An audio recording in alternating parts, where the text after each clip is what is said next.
Some people say, love conquers all. They're wrong. Love gets beaten down by 1,000 small cruelties, worn thin by years of disrespect, and finally strangled by the realization that you're fighting alone for something the other person never valued. My name is Jack Hayes. I'm 34 years old, and I've spent the last 6 years learning what it costs to love someone whose family thinks you're beneath them. I'm an industrial electrician. I make $68,000 a year working at the Riverside manufacturing plant, maintaining the electrical systems that keep the production lines running. It's honest work. Work that requires skill, attention to detail, and the kind of reliability that keeps people's lights on and machines humming. At 26, while most of my friends were still figuring out their lives, I bought my house. A modest 3-bedroom ranch on Maple Street with a 2-car garage and a backyard big enough for a garden. I paid it off in 8 years through overtime shifts, weekend side jobs, and living below my means. No mortgage, no debt, just a man who built something solid with his own hands and sweat. But none of that mattered to Gloria Palmer. To her, I was just the electrician who married her daughter. I met Vanessa 8 years ago at a 4th of July barbecue thrown by my buddy Mike from work. She was 26, managing a clothing store at the mall, with laugh lines around her green eyes and auburn hair that caught the sunlight. I was 26, still an apprentice electrician with calloused hands and work boots that had seen better days. She was sitting on Mike's back porch, nursing a beer and watching the kids run around with sparklers. I walked over, introduced myself, and we talked until the fireworks started. She didn't flinch when I told her what I did for a living. "That's cool," she said, and I could tell she meant it. "You actually fix things, build things. That's more than most people can say." Our courtship was genuine, real. Vanessa loved that I didn't pretend to be something I wasn't. She'd drive over after her shifts at the store, and we'd sit on my couch eating takeout and watching old movies. She said I was authentic, her word. For 2 years, it was just us, simple, honest, good. Then I met Gloria. "So you're an electrician," she said the first time Vanessa brought me to Sunday dinner. The way she pronounced it made it sound like a disease. Her eyes traveled from my collared shirt, my best one, to my work boots, which I'd scrubbed clean but couldn't make look new. "Yes, ma'am. Industrial electrician at Riverside Manufacturing," I replied. "I see." She turned back to Vanessa. "And how long have you two been seeing each other?" That dinner set the pattern for everything that followed. Gloria's tight smiles in wedding photos, her pointed comments about practical careers versus professional advancement, the way she'd steer dinner conversation toward Vanessa's brother Jason, the financial analyst, and his wife Kelly, the registered nurse. "Jason just got another promotion," she'd announce, looking directly at me. "Regional manager now. Kelly's working toward her nurse practitioner license. They're really building something together." The implication was always clear. Unlike you and my daughter. For the first 3 years of our marriage, I endured those family dinners. I sat at Gloria's table, ate her pot roast, and let her snide comments roll off my back because I thought it would get better. Because I loved Vanessa enough to believe that time would change things. It didn't. After 3 years of Gloria's passive-aggressive warfare, I stopped going to family events. Vanessa would drive to her parents' house alone while I stayed home, feeling both relieved and abandoned. She'd return with updates I didn't ask for and apologies I didn't want to hear. "She doesn't mean anything by it, Jack. That's just how she is," she would say. But I knew exactly what Gloria meant. Every word was calculated, designed to make me feel small, to remind me that in her eyes, her daughter had married down. 2 years into our marriage, Vanessa quit her job at the store. "I want to focus on our home," she explained. I supported her completely, financially and emotionally. I made enough for both of us, and seeing her happy mattered more than the extra income. But to Gloria, this was fresh ammunition. "She's financially dependent on a blue-collar worker," I overheard her tell her sister Diane during one Christmas gathering. It breaks my heart. Financial dependent, as if taking care of your wife was something shameful. By year 4, the pattern was cemented. Vanessa would visit her family solo. I'd work overtime, fix things around the house, and wait for her to come home with tension in her shoulders and guilt in her voice. The cycle repeated for 2 more years, until last month, when Vanessa approached me about Thanksgiving with hope in her eyes and desperation in her voice. My mom's changed, Jack. I know how that sounds, but she has. She wants to bury the hatchet. She specifically asked me to invite you, she said. I looked at my wife, really looked at her. At 34, Vanessa was still beautiful, but 6 years of navigating between her husband and her mother had worn lines around her eyes. She wanted this to work, needed it to work. One more chance, I said. But this is it, Vanessa. If she starts her usual routine, I'm done. She won't, Vanessa promised. She's ready to move forward. I should have trusted my gut, because the moment I walked through that door, I knew. Gloria hadn't changed at all. She'd just been sharpening her knives. Thanksgiving morning arrived gray and cold as I pulled my truck into the Palmer driveway. Their house stood before us like a monument to suburban success. 2 stories of brick and vinyl siding, professional landscaping, and a 3-car garage. Vanessa had been quiet during the 20-minute drive, occasionally reaching over to adjust my collar. Nervous grooming. She wanted this to go well so badly I could feel it radiating off her. "Remember what we talked about," she said as I killed the engine. "Clean slate. Fresh start." Howard Palmer answered the door. Vanessa's father, a man who'd perfected the art of passive existence in a house ruled by his wife's opinions. He was 62, soft around the middle, with the perpetually tired expression of someone who'd stopped fighting battles long ago. "Jack, good to see you." His handshake was firm but brief. "Come in. Gloria's in the kitchen."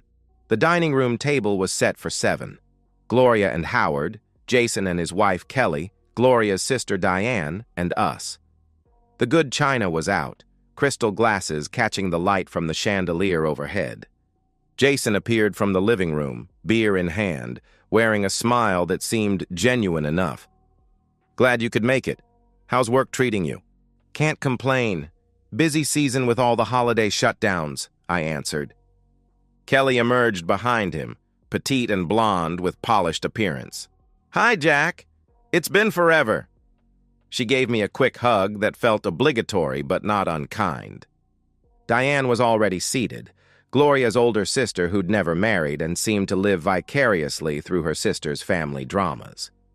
Then Gloria swept in from the kitchen, carrying a serving dish of green bean casserole.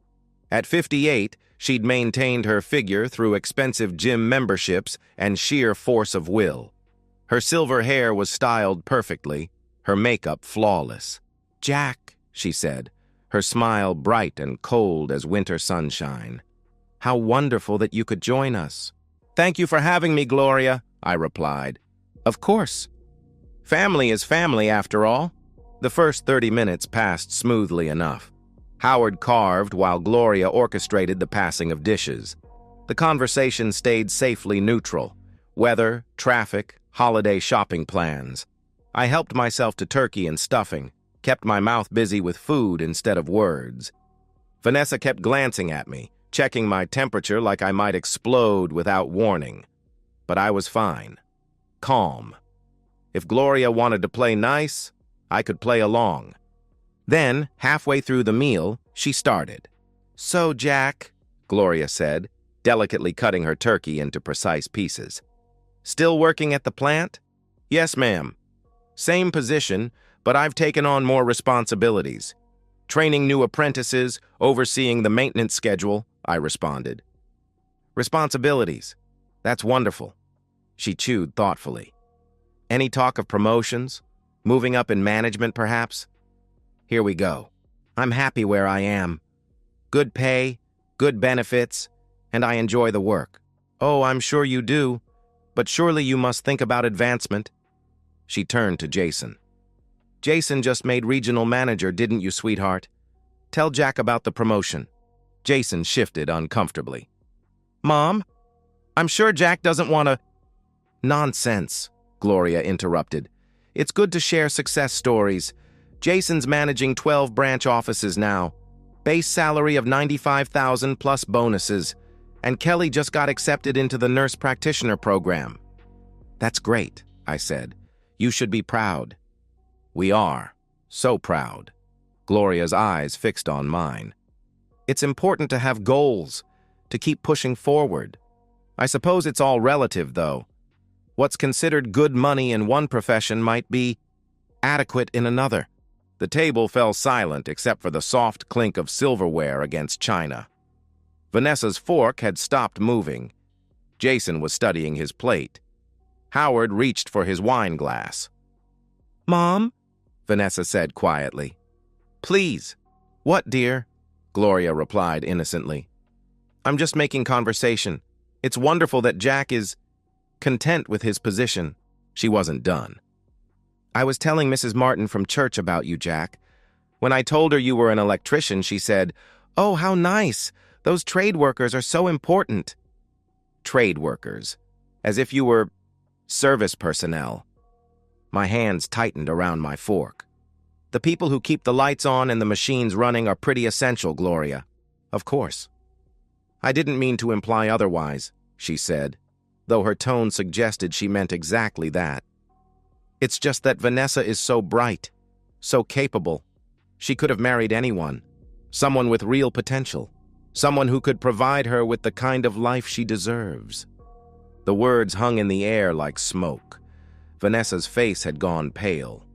Jason was shaking his head slightly. Howard had given up pretending to eat. Real potential, I repeated slowly. Professional growth, advancement opportunities, the ability to provide more than just adequacy. Gloria's smile was sharp enough to cut glass. Vanessa is 34 now. She should be thinking about her future. Instead, she's dependent on a man who fixes wires for a living. Something inside me snapped. Not dramatically. Just a clean, quiet break, like a circuit overloading and shutting down. I set down my fork and looked directly at Gloria Palmer. You want to talk about adequacy? My voice was calm, conversational. Let's talk about it. I stood up slowly, my chair scraping against the hardwood floor. I own my house outright. Bought it at 26, paid it off at 34. No mortgage, Gloria. No debt of any kind. How's your mortgage situation? After 30 years in this place, do you and Howard still owe the bank money? Gloria's mouth opened slightly, but no words came out. You want to talk about providing for your daughter? I've supported Vanessa completely for 4 years. She hasn't worked because she doesn't have to work. How much money do you bring into this household, Gloria? Jack, Vanessa started. I held up my hand without looking at her. I'm not finished. I leaned forward slightly, my voice dropping to barely above a whisper. You want to talk about character? I've sat at this table for 6 years listening to your passive-aggressive bullshit. I've endured your snide comments because I love your daughter. But you're a miserable, shallow woman who measures human worth by job titles and tax brackets. Gloria's face had turned red, her carefully composed mask finally slipping. How dare you? How dare I what? I interrupted. Tell the truth? Point out that you've spent 6 years trying to make me feel worthless because your daughter chose a man who actually loves her instead of a paycheck? I straightened up, looking around the table. You know what the difference is between me and the kind of man you think Vanessa should have married? I would never disrespect her the way you've disrespected me. Gloria's eyes filled with tears. Whether from rage or humiliation, I couldn't tell and didn't care. You sit in this house that your husband paid for, eating food bought with his money, and you judge me for being a working man. But at least I work, Gloria. At least I contribute something to the world besides bitterness and disappointment. The silence that followed was deafening. Gloria was crying openly now, her perfect makeup beginning to run. Howard sat frozen. Jason looked like he wanted to disappear. I turned to Vanessa, my wife of 6 years, the woman I'd loved enough to endure all of this for. I'm leaving, I said quietly. You coming? Vanessa's green eyes darted between me and her mother, who was now sobbing into her napkin while Diane awkwardly patted her shoulder. She chose her mother. "Jack, you need to apologize," she said. The words hit me like a physical blow. After everything, after 6 years of insults and undermining and disrespect, she wanted me to apologize. "She's been cruel to me for 6 years, Vanessa." "She's my mother, Jack," she replied. "And I'm your husband." We stared at each other across the ruins of Thanksgiving dinner, across the wreckage of our marriage. "If you don't apologize to my mother," Vanessa's voice was barely audible, "I can't go with you." Something fundamental shifted inside me, like tectonic plates moving deep underground. "Then stay," I said. I walked out of that house and didn't look back. Got in my truck, drove home through empty streets, and sat in my driveway for 10 minutes, waiting for my phone to ring. The phone never rang. I spent Thanksgiving night on my couch, staring at my phone and waiting for a call that never came. The house felt different, bigger somehow, like Vanessa's absence had created physical space where warmth used to be. By midnight, I'd convinced myself she'd walk through the door. She'd realize what had happened, stand up to her mother for the first time in her life, and come home to me. We'd talk it through. Maybe finally have the conversation we should have had years ago. Dawn broke gray and cold, and I was alone. Friday passed in a haze of disbelief. I kept expecting her to appear, to act like the last 24 hours had been some kind of nightmare. I cleaned the house, vacuumed the living room, did the dishes, made the bed we'd shared for 6 years. At 2 in the afternoon, my phone buzzed with a text message. "Staying at my parents' for a few days. Need time to think. Need time to think." Not, "I'm sorry you were disrespected." Not, "I should have defended you." Need time to think. I called her immediately. "Vanessa, what the hell? Come home. Let's talk about this." Her voice was cold, distant, like she was talking to a stranger. "Not until you apologize to my mother." "I will not apologize for defending myself," I said. "Then we have nothing to talk about," she replied. The line went dead. I called back 3 times. She didn't answer. The days crawled forward like wounded animals. I went to work Monday morning because I didn't know what else to do. Work became my refuge. Physical tasks that required focus, problems with solutions, systems that made sense. Then I'd drive home to an empty house, and the weight of silence would settle on me again. Tuesday evening, I tried calling once more. "Vanessa, this is insane.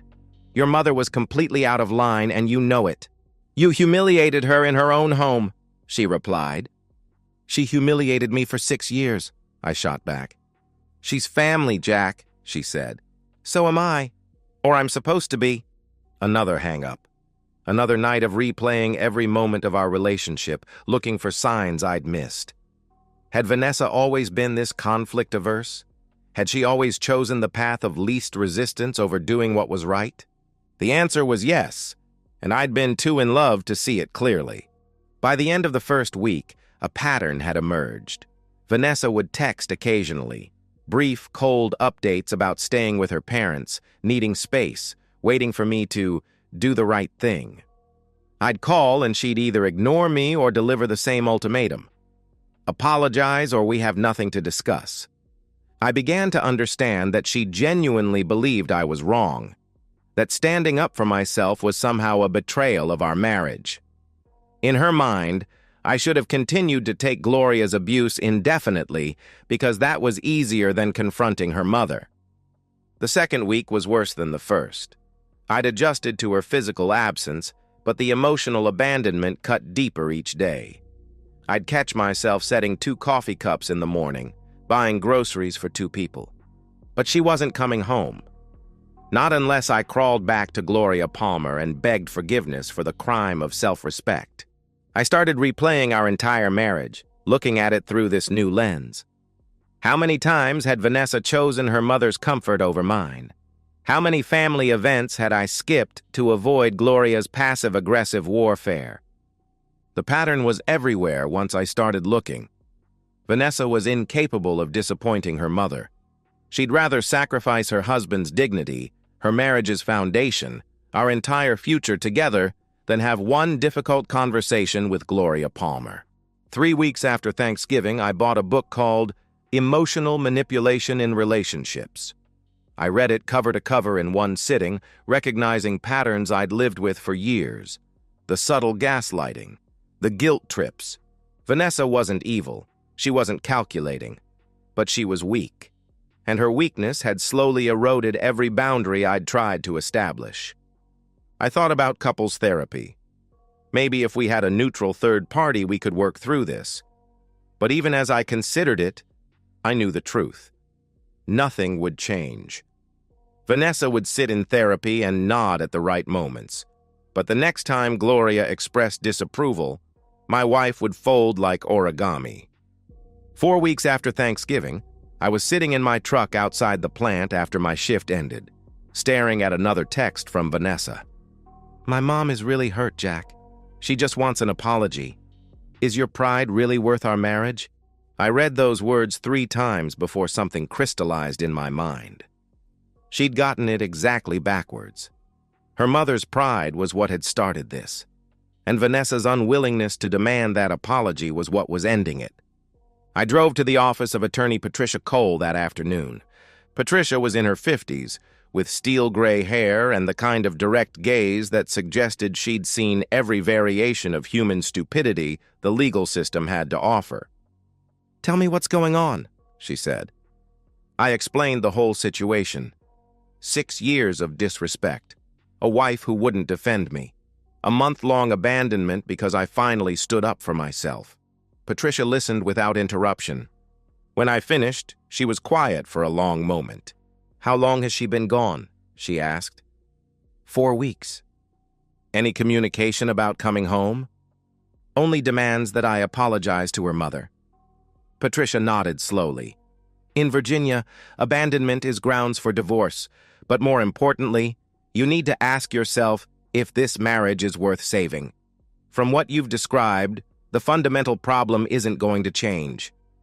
I sat in that office chair and felt something settle in my chest. Clarity, resolution, peace, maybe. "I want to file for divorce," I said. "The house?" she asked. "Mine before marriage." "Savings?" "Joint account. About 80,000. "This should be straightforward," she explained. "She'll get half the marital assets, the savings, but the house is yours. I'm sure." 1 week later, the papers were ready.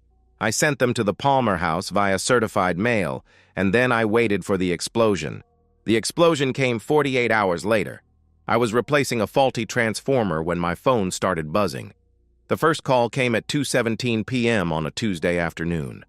Vanessa's name lit up my screen, but I let it go to voicemail. Then it rang again, and again. By the 4th call, Pete noticed my distraction. "Answer the damn phone, Hayes." I stepped outside into the December cold and called her back. "Jack, what the hell is this?" Vanessa's voice was shrill, panicked, nothing like the cold distance of the past month. "Divorce papers," I said calmly. "You're divorcing me?" she screamed. "Yes." Silence stretched between us, broken only by the distant hum of machinery and the sound of Vanessa's sharp breathing. "You can't be serious. Over an argument? Over one bad dinner?" The casual dismissal of 6 years of systematic disrespect hit me like a slap. One bad dinner. As if the problem had started and ended with Thanksgiving. "It wasn't one bad dinner, Vanessa. It was 6 years of you choosing your mother over me. 6 years of you refusing to defend our marriage," I replied. That's not how it was," she said weakly. "That's exactly how it was. And when I finally stood up for myself, you chose her side. Again." I could hear her crying now, the kind of ugly sobbing that comes when reality hits like a freight train. "We can work this out. We can go to therapy. Please don't do this." I tried to work it out for 6 years. I tried to be patient, understanding, forgiving. It didn't get better. "It won't," I said. "Jack, please." "The terms are simple," I interrupted. "You get half the savings, $40,000. That's it. The house is mine. I bought it before we met. This is insane. You can't just throw away our marriage because you're mad at my mother, she said. Mad at her mother. Even now, she couldn't see it. Couldn't understand that this was about her, about us, about the fundamental breakdown of partnership and respect. Sign the papers, Vanessa. It's the best deal you're going to get, I said. I hung up and immediately blocked her number, not out of anger, but out of necessity. This conversation would repeat endlessly if I let it. 10 minutes later, my phone rang again. Unknown number.